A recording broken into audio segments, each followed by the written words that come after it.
तो चलिए graphs in physics start करते हैं। सबसे पहला ग्राफ है ना, सबसे पहला ग्राफ है ना, ये है कांस्टेंट वेलोसिटी का। कांस्टेंट वेलोसिटी मतलब वेलोसिटी कोई चेंज नहीं हो रही है ना। तो बताइए तो इसका ग्राफ जो है कैसा होना चाहिए, है ना। पर उसके लिए ग्राफ से पहले इसका मैथमेटिकल इक्वेशन कैसा होगा वो जरा एज्यूम करते हैं। So v equal to u plus A T हमारा इक्वेशन है ना। कांस्टेंट वेलोसिटी बोला जा रहा है, यानी कि वेलोसिटी कभी चेंज नहीं होगा। यानी कि वेलोसिटी अगर कभी चेंज हो ही नहीं रहा है तो एक्सेलरेशन क्या होना चाहिए, जीरो, है ना। क्योंकि एक्सेलरेशन तो तभी बनता है ना, या एक्सेलरेशन जो हम कैलकुलेट करते हैं वो because of change in velocity upon change in time, है ना। इस डेफिनेशन के अकॉर्डिंग कैलकुलेट करते हैं। If there is no change in velocity what will be the acceleration, acceleration will be zero. तो दैट्स व्हाई ये जो टर्म है ये जीरो, और टाइम 80 है ना जो टर्म है मल्टीप्लाई करने पर ये जीरो हो गया। तो v equal to u plus 80 में 80 टर्म पूरा पूरा जीरो है, तो v इक्वल टू u ये इक्वेशन हमारा रह जाता है। सो फाइनली हमारा इक्वेशन रह गया v इक्वल टू u, ठीक है। अब बताइए ये जो v equal to u equation है, v इक्वल टू u जो इक्वेशन है, क्या ये मैथमेटिक्स का कोई जाना पहचाना इक्वेशन आपको दिख रहा है ना। v इक्वल टू u जो इक्वेशन है, क्या ये मैथमेटिकली कोई जाना पहचाना इक्वेशन दिख रहा है। लिख दे रहा हूँ कौन सा इक्वेशन है, y इक्वल टू x, है ना। यहाँ पे मैं भी क्लियर इसको लिख देता हूँ। तो v इक्वल टू u जो इक्वेशन है ये हो गया y इक्वल टू x, और y इक्वल टू x का ग्राफ तो आपको पता है। अब डायरेक्ट उसका दिमाग में उसका शेप अगर आ गया है ना, बस उसी शेप को y डायरेक्शन में आप v रिप्रेजेंट कर दीजिए और x डायरेक्शन में आप जो है ना, सॉरी x भी नहीं होगा, x तो हमारा टाइम था। y जो इक्वल टू कांस्टेंट, कांस्टेंट का कुछ एक वैल्यू ले लेता हूँ। सॉरी ये x नहीं ले सकता हूँ, x क्योंकि t था हमारा, t तो जीरो हो चुका है। तो ग्राफ का शेप पहले दिखा देता हूँ। देखिए ग्राफ का शेप कैसा बनेगा।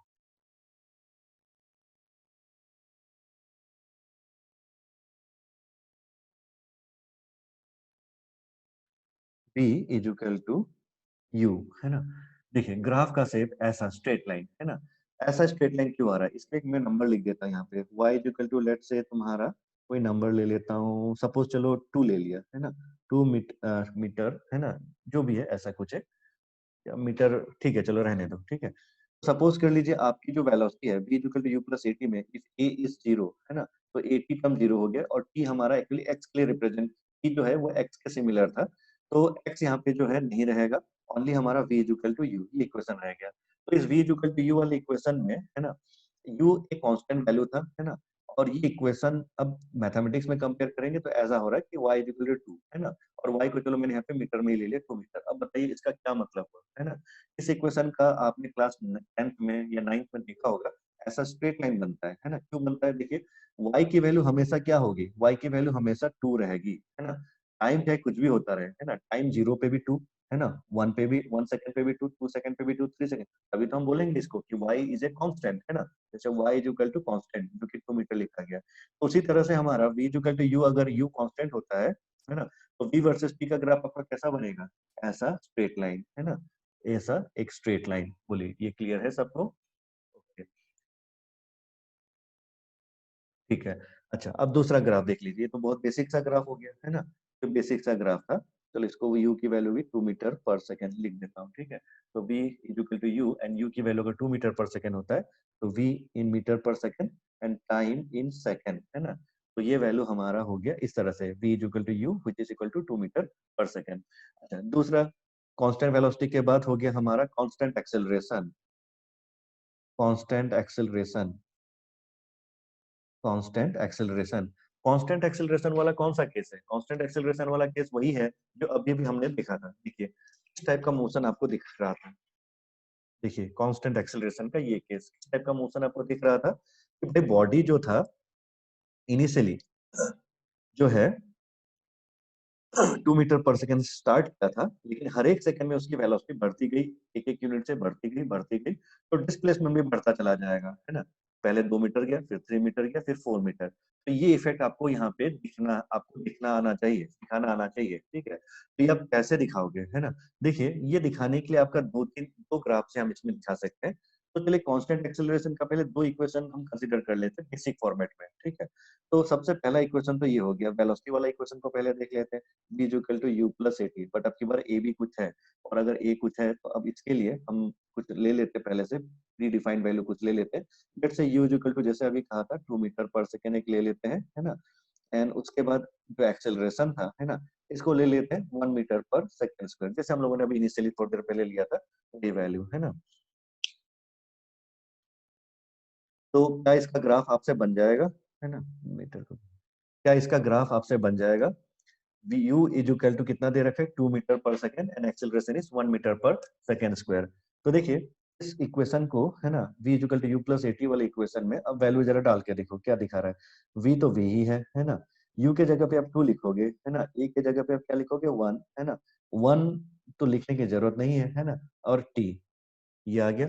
बताओ ये कौन सा मैथमेटिकल इक्वेशन के सिमिलर हुआ, तो ये हमारा मैथमेटिकल कौन सा इक्वेशन के सिमिलर है, तो this is your y is equal to v के जगह पे y, t के जगह पे x, है ना। तो x प्लस 2, है ना। देखो तो क्या दोनों इक्वेशन बिल्कुल सिमिलर है, बन गया। चलो बहुत बढ़िया, चेक कर लो, है ना, देख लीजिए, चेक कर लीजिए। तो ये ग्राफ अब आप मेरे ख्याल से आसानी से बना सकते हो, y इक्वल टू एक्स का ग्राफ तो ऐसा बी टू बी से जाता था, है ना, बी टू बी से ऐसा जाता था, और प्लस 2 करोगे तो 2 यूनिट ऊपर शिफ्ट कर दो, तो वही चीज, लेकिन डायरेक्टली अब मैं मैथ्स के लिए नहीं, अब सीधा फिजिक्स के लिए बना दे रहा हूँ। तो वेलोसिटी एंड टाइम के लिए, velocity metre per second and time in second, है ना। तो बताओ कैसा होना चाहिए, है ना, कुछ ऐसा सेप जाएगा, है ना। देखो नेगेटिव वाला हिस्सा मैं बार बार दिखा रहा हूँ, नहीं बना रहा हूँ, मैं डॉट डॉट करके छोड़ दे रहा हूँ। क्यों? क्योंकि टाइम जीरो से स्टार्ट किया जाता है हमेशा, लेकिन टाइम नेगेटिव कभी नहीं लिया जाता है फिजिक्स में, है ना। बोलिए बन गया, है ना। ये ग्राफ आई होप सभी का बन चुका होगा। b is equal to 2 metre per second and a is equal to 1 metre per second square, अगर ऐसा कंसीडर करते हैं तो v is equal to 2 plus t, ये आ गया। तो ये कौन सा ग्राफ हुआ, है ना। तो ये ग्राफ तो हमारे कांस्टेंट एक्सेलरेशन का ही है, क्योंकि यहाँ पर देख लीजिए ये जो टर्म है ना, 1 मीटर पर सेकेंड स्क्वायर, यही तो हमारा एक्सेलरेशन है जो कि कांस्टेंट दे रखा है। लेकिन क्या वेलोसिटी कांस्टेंट है? बिल्कुल नहीं, क्योंकि वेलोसिटी देख लो शुरुआत में 2 था, टाइम बढ़ाओगे t का वैल्यू कुछ भी यहाँ डालते जाओ आप, है ना, 1 डालोगे तो वेलोसिटी हो गया 3, 2 डालो, है ना, तो हो गया 4, है ना। यानी कि जैसे जैसे टाइम बढ़ेगा वेलोसिटी की वैल्यू भी क्या हो रहा है, बढ़ती जा रही है ना। जो अभी थोड़ी देर पहले हमने फिगर के अकॉर्डिंग देखा था, अब ये मैथमेटिकली देख रहे हैं हम लोग, है ना। तो देखिए ये चीज समझ में आया आप लोगों को, ठीक है। तो ये तो एक ही ग्राफ देख लिया, अब इसमें डिस्प्लेसमेंट वाला ग्राफ को भी चलो कंसीडर करते हैं, ठीक है। तो डिस्प्लेसमेंट वाले ग्राफ के लिए हम लोग एक सिंपल केस लेते हैं, क्योंकि मैं अभी आप लोगों को कंप्लीट कंफ्यूज नहीं कराना चाह रहा हूँ, इसलिए एक दूसरा केस इसके अंदर ले रहा हूँ, है ना। ये ए केस था, बी केस के लिए डिस्प्लेसमेंट का इक्वेशन पहले लिख लेते हैं, है ना। बी केस के लिए ब्लर आ रहा है, एक सेकेंड,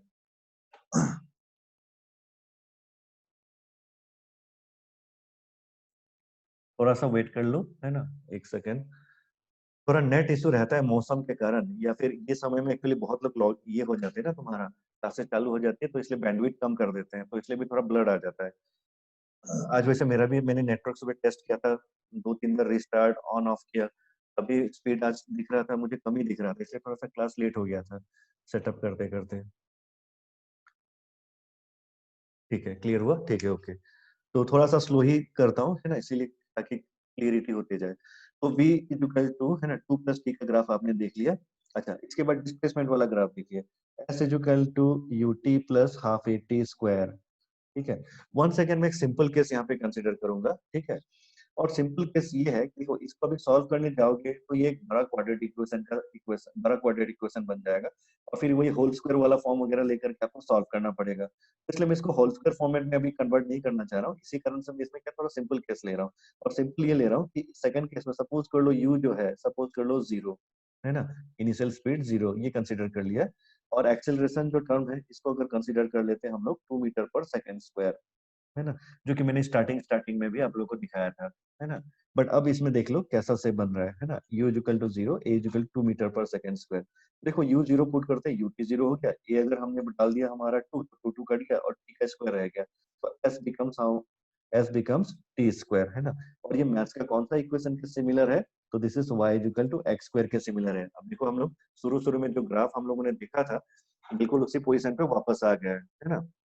तो ये ग्राफ कैसा दिखाएगा, तो ये देखिए कांस्टेंट एक्सेलरेशन का ग्राफ है, बट इसमें हम डिस्प्लेसमेंट वर्सेस टाइम को रिप्रेजेंट कर रहे हैं, displacement S in metre and time in second, है ना, इसको कर रहे हैं। तो चलिए बताइए तो क्या होना चाहिए, y equal to X square parabola था, ऐसा शेप है ना, यू टाइप का शेप था, तो वही यू टाइप का शेप यहाँ पर भी दिखेगा, है ना। लेकिन वंस अगेन टाइम नेगेटिव नहीं होता है, तो इसलिए हम ओनली पॉजिटिव हिस्से को दिखाएंगे, है ना। बोलिए क्लियर हुआ ये सबको, है ना। तो ये चीजें, तो देखिए मैं अभी थोड़ी देर के लिए आपको एनसीईआरटी शेयर करा रहा हूँ, ठीक है। मेरे पास एनसीईआरटी है, अगर आप लोग को किसी बैच में मैं दिया था और किसी बैच में शायद छूट गया हो, तो मैं आप लोग को फिर से दोबारा से दिखा दूंगा। तो यहाँ पर एनसीईआरटी जो है ये मैं आप लोग को दिखा रहा हूँ पहले। अच्छा है, ठीक है, एनसीईआरटी है, तो चलिए आप लोग को मैं शेयर करके दिखा रहा हूँ।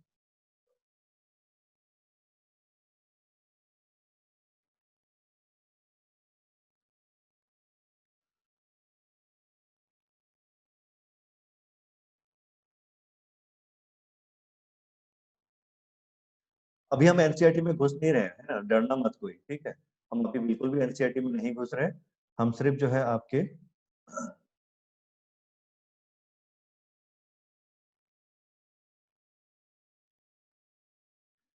सिर्फ आइडियाज को समझ रहे हैं। देखिए ये फिजिक्स का आपका तीसरा चैप्टर है।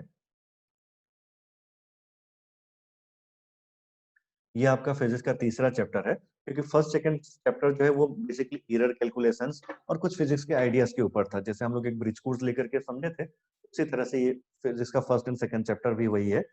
थर्ड चैप्टर से एक्चुअली आप लोग को जो है ना चालू होता है मेन चीजें, देखिए मोशन, है ना, यहाँ से चालू होता है फिजिक्स। देखिए तो जैसे ये सारे तो स्टार्टिंग के वही सारी चीजें हैं, वही सारी चीजें मैं अभी आप लोगों से डिस्कस कर रहा था, डिस्प्लेसमेंट का कंसेप्ट या वेलोसिटी एक्सेलरेशन, ये सारी चीजें यहाँ पर भी है। देखिए इमीडिएटली आपके पास तुरंत ग्राफ आ गया, है ना। देखिए ये जो ग्राफ है, अगर आप ये देख पा रहे हैं, ये पहला ग्राफ है ना, पोजिशन टाइम ग्राफ दिखा रहा है ना। ये पोजिशन टाइम ग्राफ देख करके अब भैया आप प्रिडिक्ट कर सकते हो कि किस टाइप का मोशन दिखा रहा है। देखिए नीचे उसका, है ना, जो फुट नोट है उसको भी आप देख लीजिए। तो figure 3.2 position time graph of a stationary object, है ना। स्टेशनरी ऑब्जेक्ट, स्टेशनरी ऑब्जेक्ट मतलब रुका हुआ है ना। अब देख लीजिए हम लोगों ने थोड़ी देर पहले तो ऐसा एक स्ट्रेट लाइन ग्राफ बनाया था, है ना, तो क्या दोनों सही है, मतलब दोनों सेम है? नहीं, बिल्कुल नहीं है। देख लीजिए यहाँ पर अगर देखिएगा आप, है ना, अगर x वर्सेस t का ग्राफ बनाया जा रहा है, तो आपका x की वैल्यू कांस्टेंट है, कितना, 40 मीटर, है ना। x की वैल्यू 40 मीटर कांस्टेंट है। इससे क्या समझ में आता है ना। तो इससे देख लीजिए जब टाइम जीरो था, देखो टाइम जब जीरो था, है ना, तब वैल्यू कितना था डिस्प्लेसमेंट का, 40 मीटर। 10 सेकंड हो गया, तभी डिस्प्लेसमेंट देखो कितना, 40 मीटर ही है। फिर उसके बाद 20 सेकंड हो गया, तभी डिस्प्लेसमेंट देख लीजिए कितना, 40 मीटर है। यानी कि क्या ये बताया जा, इस ग्राफ से आप क्या देख पा रहे हो, इस ग्राफ से आप ये देख पा रहे हो कि जो बॉडी है मूव ही नहीं कर रहा है ना, वो ओरिजिन से, है ना, कुछ एक अगर उसका ओरिजिन कंसिडर किया गया है, तो उस ओरिजिन से 20 मीटर आगे है, सॉरी 40 मीटर आगे है ना। और 40 मीटर आगे है तो 0 सेकंड में भी 40 मीटर आगे था, 10 सेकंड में भी वही है, 20 सेकंड में भी वही है, तो डेट मीन्स बॉडी कहाँ पर है, बॉडी अपनी जगह पर रेस्ट में है, ये उसका मतलब था, है ना। अच्छा, इसके बाद फिर आपका ये वाला ग्राफ आप देखिए, है ना। अब आई होप ये ग्राफ आप देख करके आप प्रिडिक्ट कर सकते हो। ये ग्राफ बताओ ये कौन सा ग्राफ दिखा रहा है ना। देखिए ऐसा ग्राफ अब अभी हमने देखा था, है ना, लेकिन हमने वेलोसिटी के लिए देखा था, है ना। तो ये एनसीईआरटी का ग्राफ है फॉर डिस्प्लेसमेंट, एक्स यहाँ पे डिस्प्लेसमेंट है। अब जरा देखिए डिस्प्लेसमेंट टाइम ग्राफ अगर देखोगे, अगर ऐसा दिखा रहा है, ये कैसे हो गया भाई, है ना। क्या कुछ प्रिडिक्ट किया जा सकता है? बिल्कुल, ये तो स्ट्रेट लाइन है, स्ट्रेट लाइन मतलब y इक्वल टू x वाला टाइप का ग्राफ है। तो ये मैथ्स का तो समझ में आ गया होगा आप लोग कि ये y इक्वल टू x वाला टाइप का ग्राफ है। लेकिन क्या ये केस आपका कांस्टेंट वेलोसिटी का होगा क्या, है ना। तो देख लीजिए, है ना, कांस्टेंट वेलोसिटी का मैंने आपको एक ग्राफ दिखाया था वेलोसिटी के लिए, है ना। उसी का दूसरा ग्राफ आपको दिखा रहा हूँ। तो चलिए इस ग्राफ को एनालाइज करते हैं। देखिए कांस्टेंट वेलोसिटी का दूसरा ग्राफ देख लीजिए। तो देख लीजिए ग्राफ कहीं खत्म नहीं होता है ना, ग्राफ का कई सारे फॉर्म आपको मिलते ही जाएंगे। फिर से कांस्टेंट वेलोसिटी पर ये स्टार लेकर के करते हैं इसको, पिछले टॉपिक का ही था ये, कांस्टेंट वेलोसिटी का एनसीईआरटी ग्राफ, जिसमें आपका डिस्प्लेसमेंट वर्सेस टाइम का दिखाया जा रहा है, S equal to U T plus half A T square, ये चीज है ना। अब देखिए अगर हमारा फिर से, है ना, सपोज कर लीजिए आपका एक्सेलरेशन जीरो है ना, कंसिडर कर लिया यू कुछ वैल्यू है ना, suppose U is given 2 metre per second and acceleration is 0, है ना। तो यही तो था कि कांस्टेंट वेलोसिटी का, है ना। देखो कांस्टेंट वेलोसिटी का भी हम लोगों ने थोड़ी देर पहले ग्राफ बनाया था। देखिए ये जो हमने थोड़ी देर पहले कांस्टेंट वेलोसिटी का ग्राफ बनाया था, इसमें मैंने एक्सेलरेशन को क्या लिया था, कांस्टेंट 0, है ना, a इक्वल टू 0। तो इसी कारण से 80 टर्म क्या हो गया था, 0 हो गया था। तो वही चीज देख लीजिए, अगर आप यहाँ देखोगे, है ना, वही चीज मैंने फिर से कंसिडर किया, u is equal to 2 metre per second, है ना, एक्सेलरेशन इज इक्वल टू 0। लेकिन अगर आप यहाँ पे डिस्प्लेसमेंट टाइम का अगर ग्राफ देखोगे, पिछली बार वेलोसिटी का देखा था, तो ये बन गया s is equal to u के जगह पे 2 डाल दो और t तो t ही है ना। मतलब तो अब ये मैथ्स का कौन सा इक्वेशन जैसा दिख रहा है, तो ये हमारा मैथ्स का y इज इक्वल टू, है ना, 2 को 2 रखो और t को x। बताओ तो क्या ये ग्राफ हमने बनाना सीखा था, है ना। y equal to twice x वाला जो ग्राफ है, क्या ये हमने बनाना सीखा था। तो ये कौन सा ग्राफ है ना। तो ये तो वही स्ट्रेट लाइन वाला ग्राफ ही है ना। ये आपका वही स्ट्रेट लाइन वाला ग्राफ है, लेकिन 2 टाइम्स पर क्या होता था, तो 2 टाइम्स से कुछ नहीं, ग्राफ थोड़ा सा बस रोटेट हो जाता था, शेप में कोई खास फर्क नहीं पड़ता था, ये हम लोगों ने देखा था। तो इसका ग्राफ क्या कुछ ऐसा होना चाहिए, y वर्सेस x या y इक्वल टू x की ग्राफ जो है वो ये था, है ना। तो 2 टाइम्स के लिए थोड़ा सा इसको रोटेट करा दो, है ना, ये हो गया। और ये यहाँ पर मैथ्स के लिए नहीं दिखा रहे, हम फिजिक्स के लिए दिखा रहे हैं, तो इसलिए displacement versus time, time in second calculate हो रहा है, डिस्प्लेसमेंट इन मीटर कैलकुलेट हो रहा है ना। फिर से नेगेटिव हिस्से में देखो मैंने ग्राफ को नहीं ड्रॉ किया, क्यों नहीं किया, क्योंकि टाइम नेगेटिव नहीं होता है। बताइए, ये वही ग्राफ हुआ जो आपका एनसीईआरटी में आपने अभी अभी दिखा था, डिस्प्लेसमेंट को वहां पे x लिखा गया था, है ना। हम लोगों ने यहाँ पे डिस्प्लेसमेंट को जो है एस बोल के रिप्रेजेंट किया हुआ है। तो आई होप ये आइडिया जो है आप लोग को अगर क्लियर है, तो इसी आइडिया के साथ मैं आप लोग के साथ अभी एनसीईआरटी के जो ग्राफ जो अभी भी मैं शेयर कर रहा था, है ना, तो मैं आप लोग को दिखा देता हूँ। आप लोग, है ना, ब्रिज कोर्स पास कर लिए, है ना।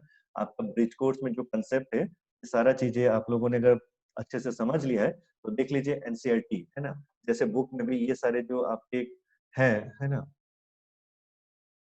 ये सारे जो है देख लीजिए, है ना। अब ये जो नीचे वाला ग्राफ जो है, ये थोड़ा सा कॉम्प्लेक्स ग्राफ है, ये विद टाइम हम डिस्कस करेंगे, अभी ये आएगा आगे जब एनसीईआरटी में हम घुसेंगे 11th के, तो हम दिखाएंगे। देखो यहाँ पे ग्राफ ही ग्राफ है पूरा, है ना, दिख रहा है, ये सेकंड 42 पेज मतलब नेक्स्ट पेज में, इसमें भी ये ग्राफ एनालिसिस है ना। ये सारा चीजें अभी हम लोग जो है एनसीईआरटी में अब समझने के लिए हम रेडी हैं। ये सारा ग्राफ है ना, ये ग्राफ ग्राफ ग्राफ ही दिख रहा है पूरा, है ना, ये सारा चीजें। तो देखिए क्लास 11 में आते ना बच्चों को जो दिक्कत होता था, उसी कारण से हम लोग जो है ये सारी चीजों को पहले सीख लिए, पूरा ग्राफ ही है।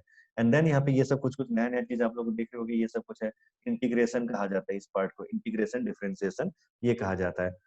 तो मैं नेक्स्ट क्लास में जो है ना आपके यही टॉपिक स्टार्ट करने जा रहा हूँ। देखिए ये ग्राफ नेगेटिव आ गया, है ना, ये किसका ग्राफ है, तो देख लीजिए। तो यहाँ पर आप अब देख लीजिए, है ना, यहाँ पे देख लीजिए, फुट नोट पढ़िए, मोशन, है ना, of an object under free fall, motion of an object under free fall. Free fall मतलब ग्रेविटी में, तो ग्रेविटी में मैंने पहले आप लोगों को समझाया था कि जो जी की वैल्यू है वो नेगेटिव हो जाएगी, तो इसलिए हर इक्वेशन में माइनस जी लेकर ही लिखोगे, चाहे बॉल ऊपर फेंका जा रहा हो या नीचे फेंका जा रहे हो, है ना। तो इसलिए यहाँ पर जो ग्राफ आप देख रहे हो स्क्रीन शेयरिंग में, आप देखो ये ग्राफ देख लीजिए, ये नेगेटिव है ना, ये वेलोसिटी वर्सेस टाइम के लिए दिखा रखा है, और ये हमारा जो है डिस्प्लेसमेंट वर्सेस टाइम के लिए दिखा रखा है। बोलिए समझ में आ रहा है ना, ये चीजें। तो देख लीजिए, बिना चैप्टर पढ़े आई होप चैप्टर घुसने से पहले ही आपने काफी कुछ चीजें पहले से लर्न कर लिया, ये सारी चीजें, है ना। तो देखिए थर्ड चैप्टर में ये सारा चीजें भरा पड़ा है। उसके बाद, है ना, इनफैक्ट क्वेश्चन में भी देखिएगा तो यही सारी चीजें हैं आपको क्वेश्चंस में, है ना। फिर उसके बाद आपका नेक्स्ट चैप्टर अगर आपके साथ शेयर करता हूँ, तो नेक्स्ट चैप्टर जो है मोशन इन ए प्लेन आता है, उसमें भी आप देखिएगा इसी तरह के ग्राफ की चीजें भरा पड़ा है। ये मोशन इन ए प्लेन, है ना, इसमें भी यही सारे ग्राफ एनालिसिस, ये सारे वेक्टर्स का कंसेप्ट, है ना। ये वेक्टर्स ये भी वही एक्चुअली एक तरह से थोड़ा सा ग्राफ जैसे दिख रहा है, पर ग्राफ नहीं है, ये वेक्टर एनालिसिस है ये सब, ये सारी चीजें आगे, है ना, ये सारे वेक्टर्स है, ये हम सीखेंगे। तो ये ग्राफ आपका प्रोजेक्टाइल मोशन जिसको बोला जाता है, थोड़ा बहुत आप लोगों ने अगर किसी ने पढ़ा है पहले, तो ये प्रोजेक्टाइल मोशन का था। अच्छा, इसी तरह से, है ना, सर्कुलर मोशन, है ना, ये सारे चीजें। तो आई होप मैं आप लोग को यहाँ पर ग्राफ के जो आइडियाज जो हम लोग कह रहे थे, तो ये मैं आप लोग को समझा पाया हूँ। तो देखिए हम लोग ऑनलाइन क्लासेस कर रहे हैं, है ना, मैं समझ सकता हूँ कि ऑनलाइन क्लासेस में जो है बहुत ज्यादा क्लियरिटी शायद सबको नहीं बैठ रहा होगा, लेकिन क्या है कि विद मटेरियल विद कंटेंट, है ना, जो हमको सीबीएसई के लिए जरूरत पड़ती है ना, ये सारे ऑलमोस्ट मैंने आप लोगों को यहाँ पे देने की कोशिश की है। अगर इसको छोड़ करके अगर किसी को और कोई डाउट आता है ना, तो आप मुझसे एकदम बेहिचक पूछ सकते हो, आप पर्सनल मैसेज कर सकते हो, ग्रुप में नहीं करके, है ना, इन सब में भी कर सकते हो। और दूसरी चीज ये है कि